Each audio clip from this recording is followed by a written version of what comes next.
देश में इमरजेंसी जैसे हालात हैं। ये बात मैं नहीं बल्कि सर्वोच्च न्यायालय सुप्रीम कोर्ट ने कही है। एक तरफ देश में कोरोना दुगनी रफ्तार से आगे बढ़ रहा है तो दूसरी तरफ राजधानी समेत देश के अधिकांश राज्यों में दवाओं और ऑक्सीजन की कमी बढ़ते ही जा रही है। जनता की बेबसी और लाचारी के बीच सुप्रीम कोर्ट ने मोदी सरकार पर सवाल उठाए हैं। कोर्ट ने मामले में स्वतः संज्ञान लेते हुए केंद्र सरकार को नोटिस जारी कर उनसे अस्पतालों की बदहाली का जवाब मांगा है।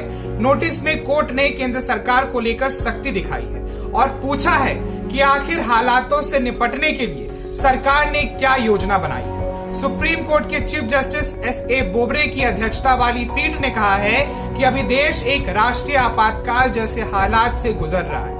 कोर्ट ने केंद्र सरकार से कहा है कि वो हलफनामा दायर कर ये जानकारी दे कि देश में ऑक्सीजन की आपूर्ति, आवश्यक दवाओं की आपूर्ति, वैक्सीनेशन का तरीका कैसे हो और राज्यों में लॉकडाउन का फैसला किसे करना चाहिए। चीफ जस्टिस ने कहा कि इस मुद्दे पर स्पष्ट राष्ट्रीय योजना की जरूरत है। आपको बता दें कि इस पूरे मामले में इस समय 6 हाई कोर्ट इस मसले पर अलग अलग सुनवाई कर रही है। जहां एक तरफ सुनवाई का दौर जारी है तो वहीं सुप्रीम कोर्ट ने मोदी सरकार से 4 बिंदुओं पर या कह लीजिए 4 सवाल दागे हैं। पहला, ऑक्सीजन की सप्लाई।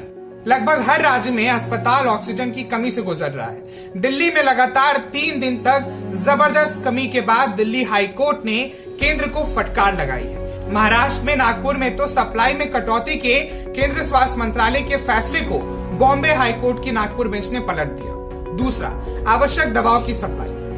कोरोना के इलाज में काम आने वाली दवाओं की कमी हर राज्य में बनी हुई है। मध्य प्रदेश हाईकोर्ट और बॉम्बे हाईकोर्ट ने अपने अपने राज्य की सरकारों को रेमडेसिविर की उपलब्धता को लेकर 2 दिन पहले ही फटकार लगाई थी। आवश्यक दवाएं सप्लाई पर कलकत्ता हाईकोर्ट में भी सुनवाई जारी है। तीसरा, वैक्सीनेशन का तरीका। 1 मई से 18 वर्ष से ऊपर के सभी लोगों का वैक्सीनेशन शुरू होगा।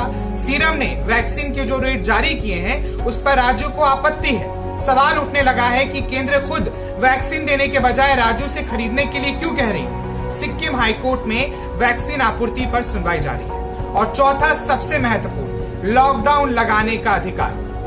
अब तक राजस्थान, दिल्ली, मध्य प्रदेश, महाराष्ट्र और झारखंड जैसे राज्यों ने लॉकडाउन लगा चुके हैं, जबकि उत्तर प्रदेश, केरल व तमिलनाडु लॉकडाउन के पक्ष में नहीं है।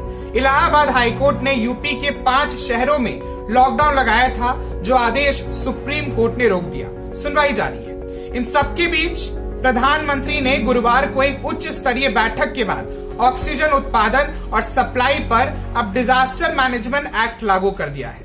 सिर्फ इतना ही नहीं, प्रधानमंत्री नरेंद्र मोदी ने आज एक हाई लेवल मीटिंग बुलाई है और ट्वीट करके ये जानकारी दी है, जिसमें उन्होंने लिखा है कि वो आज पश्चिम बंगाल नहीं जाएंगे।